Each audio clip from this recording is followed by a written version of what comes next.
said, back in Nigeria, it's already generating its own reactions among the elite, the religious circles, and even the poverty-stricken voluntary slaves in that contraption too. Everybody is reacting. Death to America, death to this, death to that, that stuff. While killings in Nigeria, okay, continue to mount and mount and mount, I haven't seen any reactions to that like I have seen what just happened in Iran or still happening in Iran.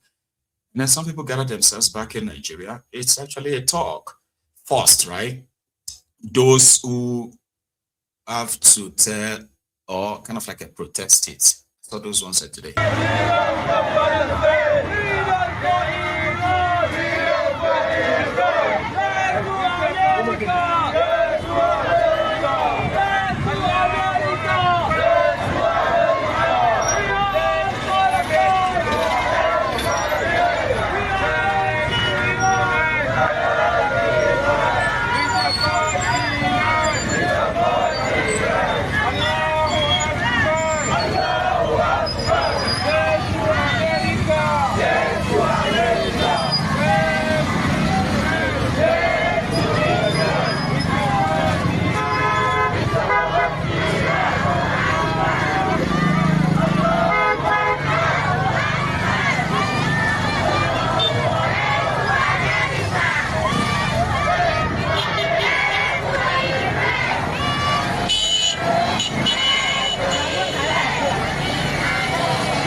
Nuisance, Lele.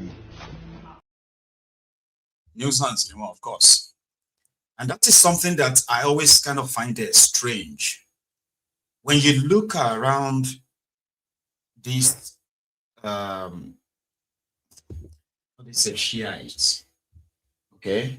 And then you have seen some of the videos of young children from this part of the world, which is the Iran side too. Children, like you start seeing them singing and then reciting "Death to America, Death to Israel, Death to America, Death to Israel," like from childhood. Okay, so they intentionally teaches them that like it is a goal. So if you are a Muslim, you need to know that. Okay, America hates you, Israel hates you. So as a child, so they are raising children who are growing up to actually become adults, raised with so much hate that they have no idea, they have no contribution to. They were just born into a religion and then they just have to follow it. So all they have to make sure is that they give them the reasons why they can, sacrifice themselves to probably kill Americans or kill anybody they call the enemies of Islam or in this sense. Now, I'm not saying like it is general, because yeah, we know it is not everybody that possibly like supports that, but I'm pointing this out because it does exist. Okay. When you see children who have no idea what is America, what is Israel, but they have those who are indoctrinating them with such hate. They are feeding them with so much, enough that they are breeding millions. That's why they said that the war, their war against America or their war against Israel is never going to end, because they are breeding children, generation after generations, and they are feeding them with that hate. That the war they are into, okay, this violence is the only way out. until they take America out, until they take these ones out, until they take that one out. Maybe when they are done with America, done with Israel, then they will look around again and look for who else to take out. So they are breeding sects. I mean, so they have a sect that is breeding millions of hateful children. That's why you can see. I mean, I have asked this many times. This is my own observation. I've asked this many times. I have seen videos of this murderous terrorist in Nigeria with so much rage and anger. People said it's drug.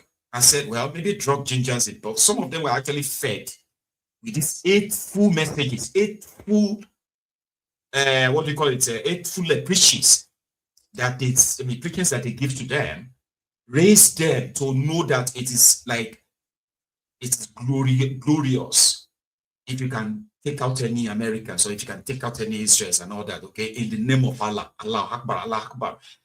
They do exist. And if you disagree with them, you as a Muslim, if you say I am a Muslim, I don't agree with that kind of violence, you know what they will do to you now? They have the chance of harming you. You know what they will do to you? You are a kafir. A kafir. So now in Nigeria, you have children. Some of them are now adults. I was reading somebody's post. This person is an educated person. He's got PhD in front of his name, which means he's got some PhD in Arabic terrorism. Educated person. He posted it online and he wrote that the killing of this Ayatollah by America broke him. It actually broke him enough that he couldn't do anything anymore today. His family members are already seeing the reaction on him that it felt like somebody died in his family because this person is so important to him. This is what he said. He said, this person is so important to him and is more important than his own father. He put it online. Yeah. He said, if his father was the one just killed like that, he wouldn't even cry. Then people started commenting like, you. Like, what are you even talking about? Here you get, if your father is the one killed, you will not even mourn. Like this person has shattered you and all of that. Educated person, do you really think that is not something that was indoctrinated into him from childhood, where they have been telling him to be shouting from the village, Zamzam village in Zamfara, a boy that is doing Alimagiri in Zamzam village, doesn't know anything about America, has no clue about Israel, he's got no history about them, but he's been taught to be shouting, death to America, death to Israel. And they are raising them all over the world. And it is the activities that continue to make a lot of people Islamophobic. Who is not going to be afraid? When you have done nothing wrong to anybody and they just like bombard your village and they started shooting and killing even women, children. You're not fighting war with them. What kind of indoctrination or religious teachings will push people to actually cause such harm and on a grand scale in Nigeria? So those are the Shiites. Those ones, they are yet to be linked to any form of terrorism, but you have the Boko Haram. Those ones who said that the book is haram, yet the book is a sin. Reading Western education is a sin. That's what they call the Boko Haram. They've killed thousands, tens of thousands of Nigerians, and they are still back at it right now. Shouting Allah Akbar, slaughtering people in Nigeria, and the Nigerian government, yeah? Oh, that's a different story. So America is saying, let me even put it this way, because we are now in Nigeria. I said, Israel believes that they must use the opportunity of Donald Trump's presidency before Donald Trump finished his presidency. Use that to neutralize those they called the terror sponsor all over the world. Now, Nigeria is captured in all of this. This is why we are even having this conversation. Because in another few weeks, another few months, it could be Nigeria. Maybe not this level, because Nigeria is not going to be this tough for them. They come and take those they want to take out, and we're just going to see it in the news. Do you get it now? So, currently on the desk of Donald Trump in America, there is a report on the Christian genocide in Nigeria. Again, like I said, you and I can react and say this, support this or oppose that. That's not even the issue.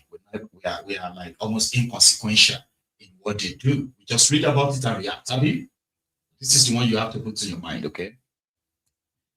So they have this Riley, that's Congressman Riley, who has submitted a report to Donald Trump. And the report is that Christian genocide is happening in Nigeria. Right? Sharia law is the one they are using to train and back all these extreme religious ideologies. They submitted that. Blasphemy law that sentence people to death for saying something or for insulting Muhammad. So you get, it's part of their report. And that report is practically asking the Nigerian government to ensure that that Sharia, this Sharia, that in Nigeria must be scrapped. This is where things will probably get more interesting. They have concluded their own report on those they believe are responsible for terrorism in Nigeria and those who are shielding them. They already have that, like this Iran thing that you're watching right now. It's not something that just happened overnight, okay? So they've already had all of this info. And for somebody like Benjamin Netanyahu and others, well, they may not need to send F1 or whatever it is down to come and take people out. I don't know what they would do, but Tinubu himself has entered an arrangement with the devil of Sharia up north because of his Muslim arrangements, as well as, So if Tinubu by any means should decide to heed to what Trump will probably ask him, Trump hasn't made any announcement on that report yet. He hasn't even acknowledged that he's seen the report and it's going to do something. So maybe after this whole thing, we'll begin to hear about Nigeria, because the reason why Trump will be interested in what will happen in Nigeria is this. In that report, Riley specifically recommended that Nigeria must stop buying military weapons from China and Russia. And this is against Nigeria's normal international kind of like bilateral deals. So Nigeria enjoys what they call the that neutrality in that sense, okay, where Nigeria can relate and deal with any countries they want.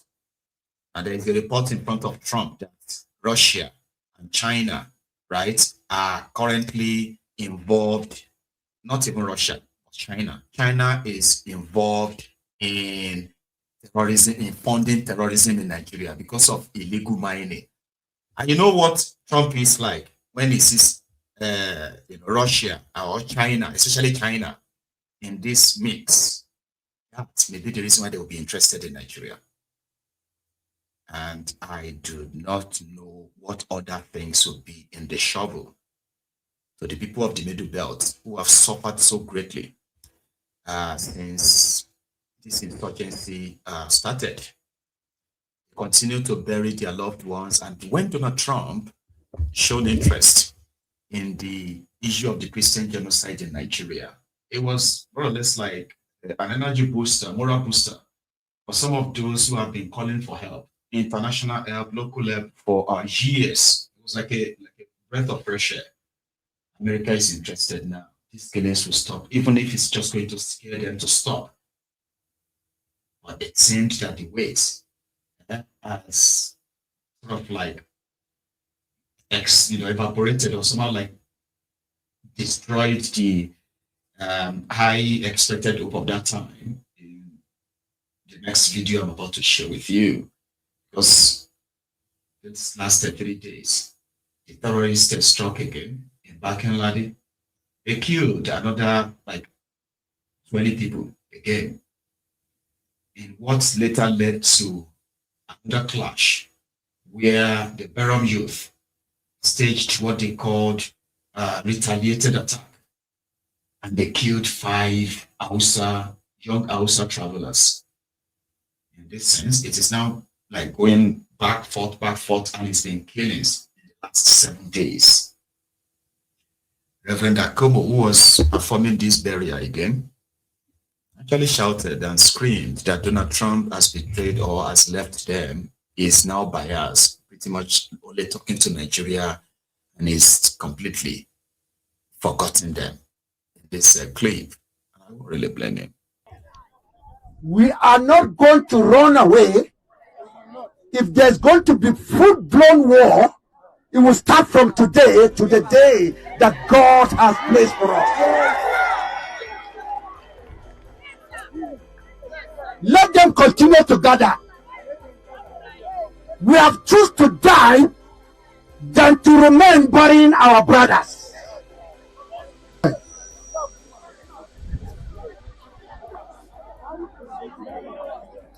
My fellow brothers and sisters, I'm ranking the message so that we'll go back and stay and go for war.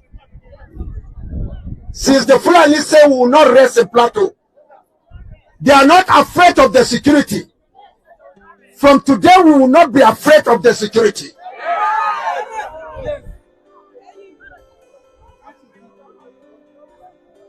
No Buribado, the National Security Advisor, when I invited Trump to Nigeria to come and help us, when Trump responded, their blueprint that none of the soldiers of the United States should come to Plateau State. They redirect their attention to Sokoto, where the Muslim dominant area, the Muslims are enjoying the coming of Trump. If I were allowed to say Trump is in Nigeria to protect the Muslim, another batch in Maiduguri, another batch. Is it Kaduna, Bauchi? Kwara. No batch is there. The Yoruba people are being killed like chicken.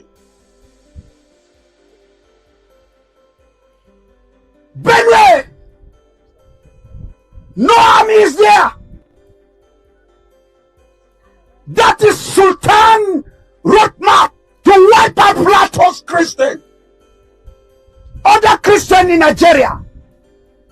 It's Islamic agenda to make sure that nobody stands for us.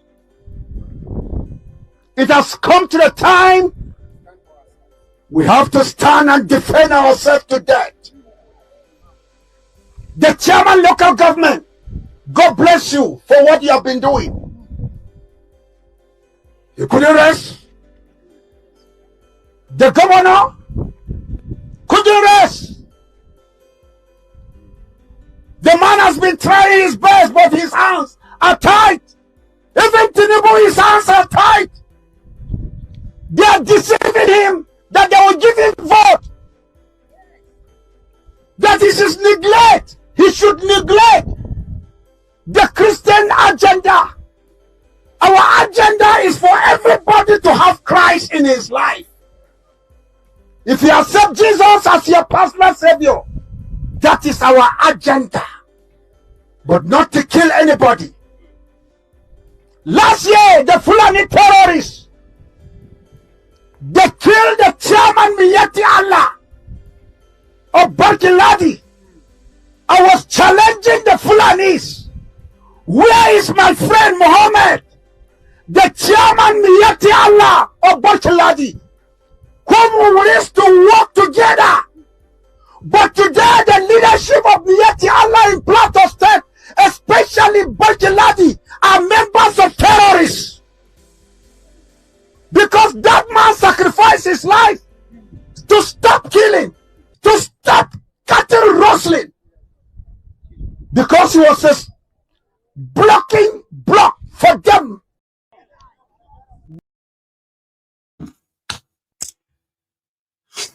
Choma, thank you very much, my lady, for your super chat.